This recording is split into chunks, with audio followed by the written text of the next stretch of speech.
Magandang hapon po sa ating lahat mga kabayan. Ang ganda ng ating bulaklak. Ito po yung aking tinanim. Nabuhay na po mga kabayan. Ang dami pala. No, ito ay tawag nito palong. Nasaan yung mga kulay red? Puro pink po mga kabayan na buhay. No, may red to eh. Siguro hindi pa namulaklak. Ang ganda po mga kabayan, no? Akala mo plastic. Napakaganda. Hulaan niyo po kung saan pa ako ngayon. Nagtanim ako ng bulaklak na palong. Lumaki na. Namulaklak na po mga kabayan. Yes. Ang ganda tingnan. Kailang yung halaman dito ay meron. Ito. Ay, ito pala. Meron pala, oh. Oh. Patola. Diba? Ayan. Itong isa malaki na. Hindi na pwede. Pang binhi na lang po itong mga kabayan. Kasi magulang na.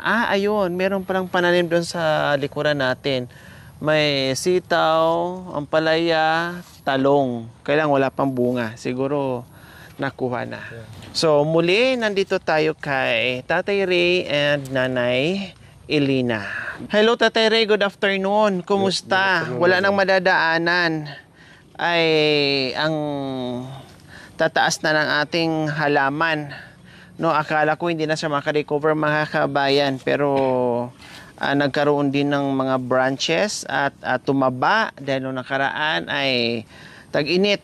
Akala mo mamatay na silang lahat. Ayan, sa katunayan may bunga ngayong iba mga kabayan. Ayan po, kulay violet po siya. Namulaklak na yung iba. At kulay yellow. Ayun pala, Tatay Ray, oh. Oh, madam, ang daming bulaklak nung nakaraang linggo. Ayan, oh. Oh. Ayan.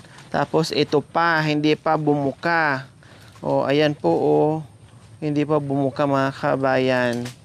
Oh, and then ito naman yung iba, kulay puti. Oh. Lahat ng mga tanim mga kabayan, hindi lang naayos tumaba. Ay, ito pala ang hindi naka-recover. No, pero mabubuhay ata ito. Mabubuhay ito. dalawa. Na dehydrated lang ito mga kabayan, mabubuhay ito. Nung napansin ko lang, dito muna ako sa mga bulaklak ko. Napansin ko lang, tumaba lahat. No, ayan no, ang lalaki na. Tapos nagdala na ako sa bahay, nakuhaan ko na nung nakaraan to. Pero ito na naman ang dami. Oh, pati ito, nagsiksika na naman. At ito oh, parang mga plastic, ang lalago na ng aming mga pananim dito mga kabayan. Ikot muna ako sa mga pananim. Ito ang laki na din. Ayan, ito nalaglag na mga kabayan. Siguro, ay! Marupok na, kailangan ng palitan. So ayan oh. Oh, siguro nung hangin. Pati ito. Oh, ang ano na, ang lago na. Ang dami nang ililipat to. Oh. Diyos ko, kung nasa bahay lang talaga ako, taong bahay ako, maasikaso ko to ng husto. Ayan, ayan. Oh, ayan. Nalaglag po yung iba mga kabayan kasi dinaanan tayo ng bagyo. Pero kumusta? Nasaan si Lola Ila? Natulog? Wala madam, nasa hospital madam. Nagbilad ako ng palay kanina, pinagbilin ko sa kanya na huwag siyang aalis. Tapos po? Oo, sabi niya, pagdating ko kaninang tanghali dito, wala na. Nasa hospital na naman ulit? Oo, madam. Nagbakasyon na naman? Oo, madam. Talaga naman tong Lolang Elena ito? Hindi ko mapigilan, madam. Ano na ginawa po niya sa hospital? Hingi ng gamot, madam. Pero uuwi din po yun mamaya? Bukas, madam. Doon muna siya matutulog? Oo, madam. Nagbakasyon. Bakasyonan ni Lola Elena, pag nainip sa bahay, diretso siya kaagad sa hospital. Doon siya matutulog.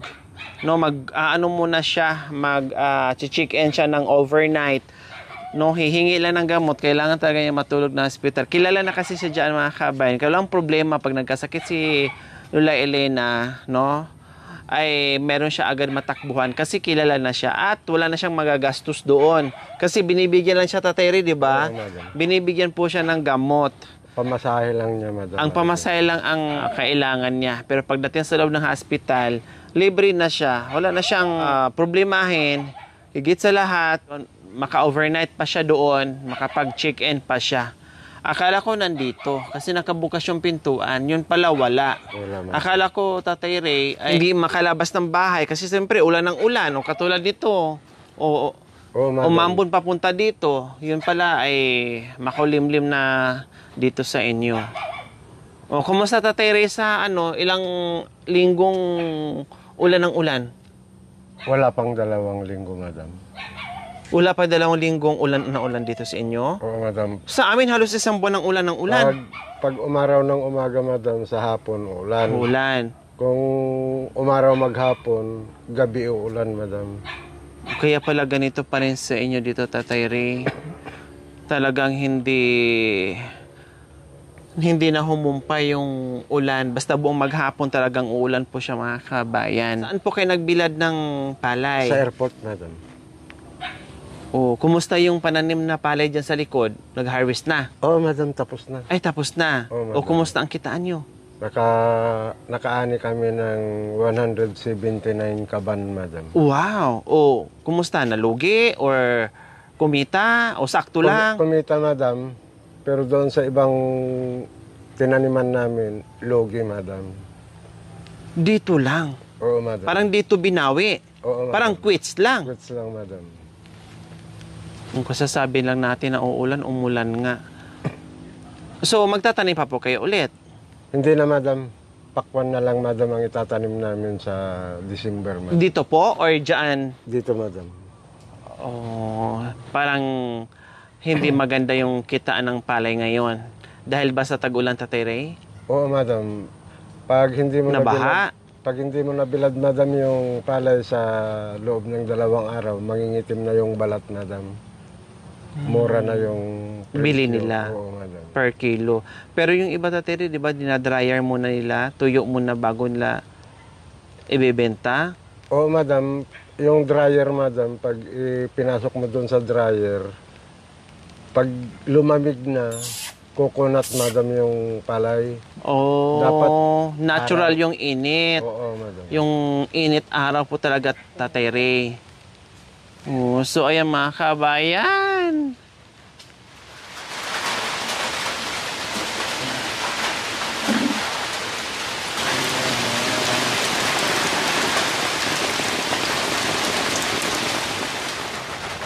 Nung huling punta ninyo, madam, dito, umalis kayo ng mga alas 4 ng hapon noon. Kinaumagahan hanggang dito yung tubig doon sa tulay. Pumasok yung tubig dito, maraming may... Nabaha. O, madam, yung mga tao dyan, isinakay sa motorboat, madam. Nilikas. Oo, madam, dinala sa barangay yun. Umabot yung tubig hanggang dito, Tatay Ray? Oo, madam, kasi umapaw yung ilog dyan sa Victoria. Oo, muntikan na pala kami hindi makatawid. Kung nagkataon na inabot Oo. kami ng Inabot kayo ng umaga dito, madam, hindi na kayo makatawid. pati yung sasakyan namin. Oo, madam. Abutin. Hanggang dito yung tubig sa liig, dun sa tulay. Diyos ko po, mga kabahay, muntikan na po pala tayo nung nakaraan dito. Buti lang medyo maaga-aga tayo nakauwi. Dahil kung nagkataon, naabutan tayo din. Napakalakas din ang ulan nung time na yun nang pumunta kami dito, mga kabayan. Halos walang tila. Ngayon, yung tulay dyan na nakikita niyo po na nadadaanan namin, ang nasa mababang party na yon, pero hanggang dito daw po, halos lagpas tao na po yung tubig, Tatay Ray. Oo, madam, hanggang sa... Mabaha kami, mga kabayan. Nako, kawawa yung sasakyan natin. Mabaha, masira na naman. Malaking problema na naman tayo, mga kabayan. Hindi na naman tayo makaikot ng ilang buwan. Okay, so ayan, nakatayo ng ilang minuto po, mga kabay, kasi maingay. Dito kami po pisto kasi wala pang solar, at madilim doon sa loob. At nandito kami ngayon sa poso ni Tatay Ray. Wala si Lola Elena, tamang-tama po, mga kabay, yung pagdating natin ay galing si Tatay Ray sa pagbibilad ng palay. Siguro umuwi sa Tatay Ray kasi katatapos nyo lang magligpit. Natakpan na namin, madam. Kaya umuwi na ako. Kasi paparating na po yung ulan. Oo, madam. Ayun pala. Kung nagkataon na mainit ngayon, syempre magtambay doon si Tatay Ray. Dahil ang alam ko dyan, laging Halo. halo, no? Every 30 minutes para matuyo agad yung yung palay. Pagdating dito, wala din si Lola Elena. Pagdating ni Tatay Ray, wala din si Lola Elena. Nagpaalam po pala sa iyo, Tatay Ray. Hindi nagpaalam, madam. Basta nagpupunta sa ospital, madam, hindi nagpapaalam. Siya lang. Oo, madam. Oh, yun ang delikado. Lagi ko sinasabi ni Tatay Ray, huwag niyo pong payagan na mag-aalis. Kasi, medyo malayo. Papunta dito, papunta sa highway, medyo malayo. Lalakarin pa niya. Tag-ulan, madulas yung daan. No? And then, sasakay pa siya. Minsan nga, yung tungkod niya ay nagkandawala-wala na. Ilang beses nang binabalik sa kanya at natuluyan na nawala na talaga, na wala nang nagbalik sa tungkod niya at baka madulas, no? Sabi ko ni Tatay Ray, kailang ang problema po, pag nandito sa Tatay Ray, mapipigilan niya. Pero pag nasa trabaho si Tatay Ray, doon na umiiskapo, doon na lumalayas. Kaya talagang makakawala siya, talagang makakalayas siya. Wala siyang choice eh. Hindi mapipigilan ni Tatay Ray, syempre din sa trabaho. Kaya, ayun ang pinoproblema ngayon ni Tatay Ray pagdating kay Lola Elena. No? Kasi, hindi naman lahat ng oras na nandito si Tatay Ray sa bahay nila. Syempre, dumidiskarte pa rin si Tatay Ray. No? Kahit may ayuda, dumidiskarte pa din. Dahil napapagod nga yung katawan niya pag nandito lang sa bahay. Kasi sanay, batak sa trabaho si Tatay Ray. Naghahanap talaga siya ng mapagtrabahoan niya. O wala tayong magagawa ngayon, Tatay Ray. Mag-aantay tayo kung uwi siya hanggang bukas. Or hanggang mamaya. Pero feeling nyo hindi uwi mamaya. Hindi uwi mamaya, madam. Bukas ako. Bukas talagang uwi niya. Oo. Okay. Kumain na po kayo, Tatay Ray? Kumain na kami doon, madam. Kumain si Lola Elena bago siya umalis? Iniwanan ko ng lutong kanin, madam, at saka ulam. Anong ulam niyo po? Yung boneless na bangus, madam. Oo.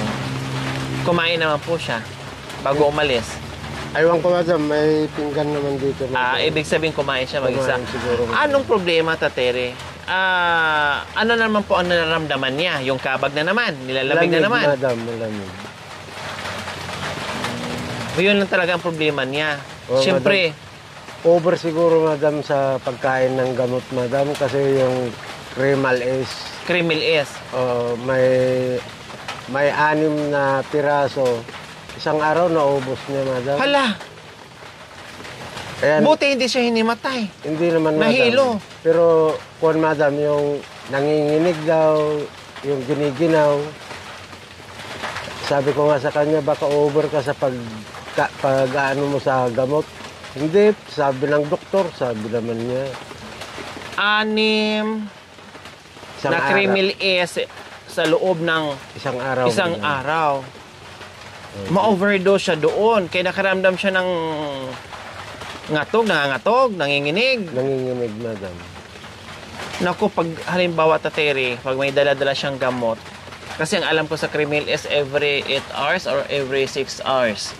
Hindi ko alam, hindi ako sure. Pero yung 6 sa loob ng isang araw, hindi na po tama. Yung sobra-sobra po yun. No? Makaramdam ka ng hilo nun. Pag hindi ka kayanin, himatayin ka dyan. Ma-overdose ka. Pag meron siyang daladalang gamot, Tatay Ray, kunin nyo, itago nyo. Oo, madam. Kasi baka, pag hawak lang niya, ang nasa isip niya, nakainom na siya. Halimbawa, iinom siya. No, iinom siya. Tapos, makalimutan niya. Ay, parang hindi ata ako nakainom. Iinom siya ngayon. Dudukot na naman siya sa lagay ng gamot. Hanggat mauubos siya yung 6 o 10 dyan. Kundi delikado. Kukunin nyo po, itago nyo. Oo, madam. Tinatago ko nga, madam, yung vitamins saka yung para sa buto. O kasi marami naman nakatambak ng mga vitamins. Oo, madam. Kasi baka ang mangyari na naman dyan, sige lang siya laklak ng gamot. Oo. Itatago nyo po. Kaya kayo na lang magbibigay sa kanya. Oo, madam. Kasi ang vitamins, isang araw na isang beses. O ang Kremil S, twice or thrice a day. Or twice, depende kung anong sasabihin ng doktor. Nakadepende po yun. O yung iba nga, isang beses na isang araw. Ma-overdose po siya, Tatay Ray. yung kantina nga dyan sa labasan, madam, pupuntang bibili, sabihin nila na wala silang tindang Gamot. para hindi Bili. makabili. Over na yan yung kay Lola, sabi nila. Opo, baka mamaya kasi dyan, Tatay Ray, kahit walang sakit, kung naramdaman lang nilalamig lang siya dahil sa panahon, iinom na kaagad. Ang akala niya may kabag na naman siya. O wala na, nakadepende na doon yung katawan niya sa Krimeil S. Krimeil S ang Krimeil S. Daig pa niya yung nagsasyabo. Na-over na sa gamot, sa drugs, yung katawan niya. Oh. Diba? So ayan mga kabayan, marami nagtanong kumusta si Lola Elena and Tatay Ray. Ayos na po sila. Ganun pa rin. No? Ganun pa rin. Lumalayas pa rin si Lola Elena. Nagbabakasyon pa rin sa ospital. Lumalayas na hindi nagpapaalam kay Tatay Ray. Nasanay na rin si Tatay Ray mga kabayan kasi pag wala siya dito sa bahay, nomatic, nasa hospital, wala naman siyang ibang pupuntahan. No? Nasa hospital. Kasi minsan na hinahanap ni tatay, nandoon lang naman, walang magagawa si tatay, may obligasyon sa amo niya, nagbibilad ng palay, no? Kaya ano naman kayang sasabihin niya, no? Pag-uwi nun. At hindi rin pwedeng mapagsabihan ni Tatay Ray kasi nga, pag binabawalan mo, binabawalan mo yung gusto niya, magagalit, mag-aaway kayo. Yun nga, madam eh. Pupukpukin pa ako nung baston niyang kawayan, madam. Bakit? Bakit, Tatay Ray? Hinatid pa ng kapitan dito at saka yung kagawad. Oh, bakit? Ano nangyari? Nagpunta Bakit nadamay si kapitan sa kasi kagawad? Nagpunta sa barangay hall, madam. No, tapos anong ginawa po niya? Hinahatid sa hapon, ayaw dahil matutulog daw doon. Pinatulog doon, kinaumagaan, hinatid ni kapitan at saka yung kagawad na isa. Nakatulog din sa barangay. Oo, madam. Anong nangyari? Na ano siya? Na curfew? Hindi, madam. Nabagan siya? Gusto nga daw niyang matulog, madam, doon sa barangay hall. Baka gusto niya magtanod. Tatlo silang natulog daw. May tigi-tigisang muskitero daw sila. Sino naman yung kasama yung tatlo? Matanda din, madam. Na gusto rin matulog ng... Doon sa barangay hall, madam.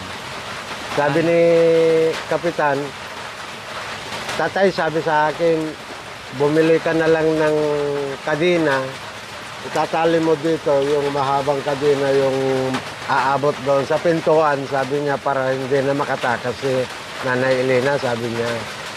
Sabi ko, papaluin ko kayo, sabi niya, madam, doon sa kapitan. Ang tawa ng kapitan. Matapang. Ganyan-ganyan na si Lola Elena. Akala mo mahinang-mahina siya, pero kayang-kaya pa niyang magbagtas dyan, maglalakad dyan sa malayo. Akala lang natin mahina siya, tingnan, pero malakas pa po siya. Matalas pa yung memorya niya, mga kabayan, at matapang. Kayang-kayang umbagin si Tatay Ray. Ang kuwan ko, madam, humingi ng yung gamot, madam, na yung mapait dyan. Opo, kay yung Roel. herbal. Oo, madam. Di, dumating ako dito, wala. Pinuntahan ko dyan kay Roel. Nandoon. Pero, papunta na doon. Umikot. Umikot. Sabi ko, saan ka pupunta? Uwi na ako sa bahay. Hindi dyan ang daan, dito ako. Dito, sabi niya. Ang tawa ni Roel. Hinila ko. Oh, hinila ko. Ay, oo nga pala, naligaw ako, sabi. Ay, ang lapit-lapit, maliligaw. Iikot pa doon sa kabila. Oo, madam, doon lalabas, papasok dito.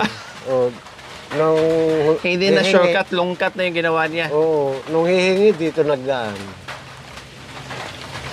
Bisis pa, madam, nakaabot sa Mabini, madam. Oh, malayo-layo yung Tatay Ray, Alaminos, Mabini. Oh, ano nangyari? Di, inano nila sa kwan, madam, sa cellphone. Nakita namin, Nibaliw, Mabini, Pangasinan. Barangay Nibaliw. Kailan nangyari? Wala pang isang linggo, madam. Ay, po, kasasabi ko lang, pero nangyari na pala. O, tapos po, Ang kapitan doon sa barangay Nibaliw, tumawag dito sa... Nibaliw. Oo, O, madam. tapos po, Tumawag dito sa San Vicente. kinuha ng Barangay. doon. Barangay to barangay ang Nag-usap. nag-uusap. Oo, madam.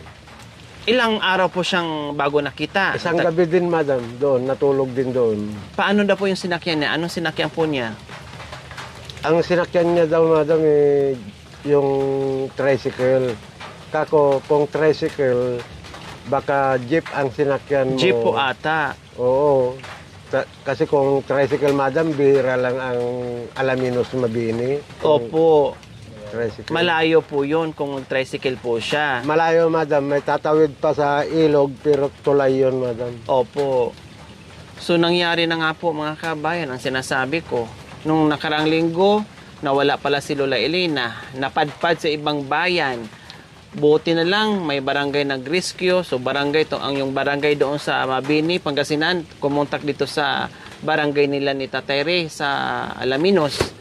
Kaya nakita, di ba? Kasi nga, ulyanin na nga si Lola Elena. Hindi na nga mapipigilan kasi more or less nasa 85 years old na.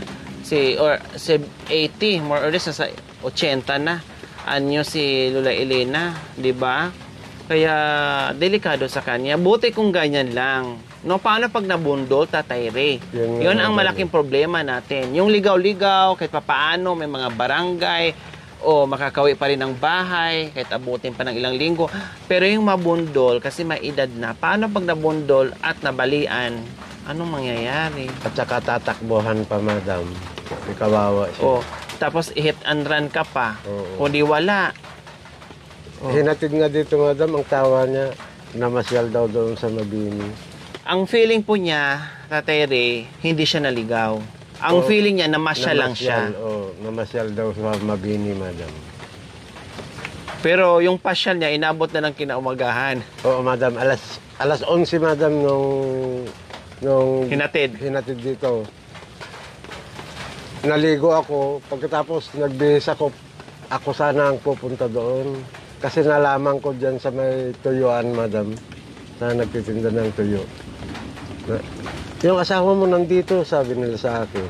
Nakita ko, Mabini ni Baliw, barangay ni Baliw, Mabini, Pangasinan. Ay, alam ko yan, kako. Pupunta ako doon, kako. Nasalubong ko sila dyan sa may... Tulay. Hindi, madam, dito sa may... Mahuganihan. Duhat. Asa? Ay, sa Lukban, madam. Opo. Tumatawa, nakapasyal daw sa Mabini. Palusot lang pala ni Lola Elena yun. Pumasyal yun pala, naligaw talaga ng tuluyan. Okay, sige. Trabaho ko, madam, pag matapos ang palay, mag-uumpisa na akong maglilinis. Oo, madam. So itong likuran po mga kabayan, ito yung palay noon na nag-caretaker dito si Tatay Ray. So nakita nyo na wala na pong palay. Nag-harvest na po sila. Tapos sa katunayan nga po, binibilad na po nila. Kumita ng konti, no, dito, pero sa ibang lugar ay nalugi. So parang quits lang din po, no. At hindi na po sila magpapalay itong sunod na itatanim nila, kundi magpakwan na po sila. Kasi last time, Tatay Ray, sa pakwan niyo na tinanim niyo, maganda yung kita nyo, di ba? Oo, maganda yung tanim nyo, ang lalaki talaga mga kabayan. Kilo nga po yung Tatay Ray sa isang pakwan ang pinakamalaki nyo? Ang pinakamalaki namin, madam, 16 kilos. 16 kilos po isang piraso, sa sobrang laki po mga kabayan. Kaya ang itatanim po nila ito next crop is yung pakwan. Kaya makikita naman po namin, Tatay Ray, pag nataniman nyo po yan. Oo, bibili naman po ako dito sa inyo ng pakwan. Tuwing punta namin dito mga kabayan, ulan. Para hindi na ako nakakapunta dito tulad dati na magsasayawan pa kami dito, no? Magluluto kung ano-ano na lang. Ngayon, naku, panay ulan. Tuwing punta, ulan, ulan, ulan. It's a blessings. Parang ganun. Biyaya, blessing daw, Tatay Ray, pag umuulan. Oo, madam. Kasi Tama nga naman, kasi katulad niya, nagtatanim ka, kailangan mo ng ulan. Oh. Yes, tulad ng gawin natin, merong bigas, Tatay Ray, at yung ating groceries nandiyan na rin, no? At balita ko, Tatay Ray, malapit na yung birthday niyo. Malapit na madam. 29 na ngayon. October 5 po ang birthday Kung ni Tatay Ray. Kung may pupuntahan kayong iba, madam, Opo, naka-base ako ngayon, Tatay Ray, sa Pampanga. Super layo yung mga binabagtas namin, para pinupuntahan namin. Actually, Tatay Ray, ang punta sana namin dito is October 5. Ang problema lang, baka hindi ako makapunta, no? Dahil sa sobrang busy na may pinapagawa kong bahay ngayon, sabi ko, mas maganda puntahan natin ng maaga. Kasi kung hindi mo tayo makapunta ng mismong birthday niya, ayos lang. At least napuntahan natin sila, natira natin ng biyaya. Kaysa yung after ng birthday mo na lumipas na, tapos na, hindi na maganda. 'Di ba? Mas maganda yung advance, sakto talaga. Kailang feeling ko, Tatay Ray, hindi ako makakapunta. oo, madam, Dahil nagpapagawa ako. Pero kung kakayanin, why not? Pero pag hindi, pasensya. Oo. Kasi buhat nung nadisgrasya ko yung mga kabayan, no, nung sagad-sagad yung oras namin, sagad-sagad yung oras. Ngayon, kahit papaano, no, time management yung ginagawa namin na binibigyan din namin kahit papaano konting pahinga yung aming katawan, lalo-lalo na yung ating driver, no, na nagdadala ng 4, minsan 5 buhay na nakasakay sa sasakyan, no, hindi namin masyadong sinasagad yung oras di tulad dati, no, nasagad-sagad talaga yung oras. So ngayon po mga kabayan, kahit papaano binibigyan din namin ng yun nga, oras yung aming konting pahinga, no, na sobrang busy. Ngayon nagkataon na may bahay, araw-araw naman po ang biyahe namin, alis ng maaga, uwi kami midnight, 11, 10, 11, midnight dahil alas 8, alas 7 or alas 8 ng gabi nasa kabundukan pa kami. Pababa pa lang kami noon. Tapos biyahe pa namin papuntang Pangasinan. Kaya sobra. And then hindi pa kami makatakbo-takbo ng mabilis dahil napobia na nga po Tatay Ray. Oo. 'Di ba? Napobia na nga po buhat nung nabangga tayo na dahil sa lakas ng ulan, hindi mo na masyadong makita yung daan, no? Kaya ngayon, doble ingat din po kami mga kabayan. Pero kung kakayanin namin, pupunta kami. Pero pag hindi, ay marami pa namang darating. Kahit hindi birthday, ay makakarating naman po ako dito kay Tatay Ray at kay Lola Elena. So ayan po mga kabayan, yung ating grocery, galing po sa ating anonymous donor from Pennsylvania, USA. Maraming salamat po sa inyong ginitoang puso. At sa ating isang sponsor, nagpapaabot po ng cash na 5,000.04 galing po kay Big Australia para po sa pa-birthday ni Tatay Ray. Kaya sabi ko, ihatid ko na ng maaga para just in case na hindi ako makapunta, makabili ng panghanda si Tatay Ray para sa kanyang birthday. Kung ano pa man ang gusto niyang bilhin para sa birthday niya. O, diba? Kaya inagahan ko. Kaysa yung lumipas na yung birthday niya na saka ako makapunta dito. Kaya siningit ko, anong oras ngayon, Tatay Ray? Alas 4 na daw. Mag-alas 4 na ng hapon. So siningit ko talaga mga kabayan, no, anong oras na kami umalis ng bahay dahil meron pa kaming ibang schedule na pinuntan. Siningit ko talaga ngayon. Sabi ko, hindi baling gabihin tayo, hindi baling hapon susugod tayo kay Tatay Ray kasi ito lang talaga yung araw na pwede kong gamitin papunta dito mga kabayan kasi sobrang busy-busy tayo pag mayroon pa bahay, no, at isa pa malayo yung area namin. Kumbaga dito kami, nandito si Tatay Ray, south and north, kumbaga ang way namin. Kaya hinatid namin, yun ang reason kung bakit hinatid namin ng advance. So salamat po anonymous donor from Pennsylvania, USA, itong ating grocery. At salamat din po sa 5,000.4 from Big Australia para dito sa kay Tatay Ray para sa kanyang birthday. Tatay Ray, 1,000, 2,000, 3, 4, 5 is may piso. Ma'am, maraming salamat po sa binigay ninyong grocery sa amin. Ganon din sa pera, sir, na para sa birthday ko. Maraming salamat, sir. Saka siya din po yung sunod-sunod ilang buwan o ilang ayuda ang pinabigay sa inyo from Big Australia. Siya din po yon ang nagbibigay pati itong cash ngayon, Tatay Ray. Sir, maraming salamat sa maraming tulong ninyo sa aming mag-asawa. Maraming salamat, sir. Naway ingatan kayo ng Panginoon dyan, sir. Maraming salamat, sir. Maraming salamat po muli sa ating anonymous donor from Pennsylvania, USA, and kay from Big Australia sa inyong ginintuang puso. Naway pagpalain po tayo ng Panginoong Diyos sa araw-araw. Naway ibigyan po tayo ng kalakasan ng katawan sa araw-araw. Naway ibigyan pa tayo ng mahabang buhay. Pag sa ganun, marami pa tayong matulungan na gaya nila sa mga kabayan. Huwag niyo pong kalimutan, pakishare at subscribe sa aking YouTube channel, Lori Aquino Talita. Maraming salamat po. God bless us all. Bye, Tatay Ray. Sabihin niyo na lang kay Lola Elena, nandito kami. Oo, madam. Bigay mo na lang ko ni Lola Elena, ha? Oo, madam. Kukunin ko yung cellphone, madam, para may matatawagan ako ni... Opo. So, ayan po, mga kabayan, Tatay Ray. Sabi nyo, ang laki-laki ng tubig dyan, parang natakot na lalo ako tuloy. Hindi na ako magluluto nito. Kayo na magluto, rauwi na kami kaagad, ha? Oo, madam. Baka mamaya, lulubog yung sasakyan namin dyan. O, bahala na kayo, basta may mga ano Oo, yan. madam.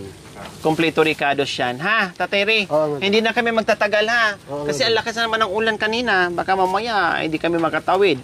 Mabaha yung sasakyan.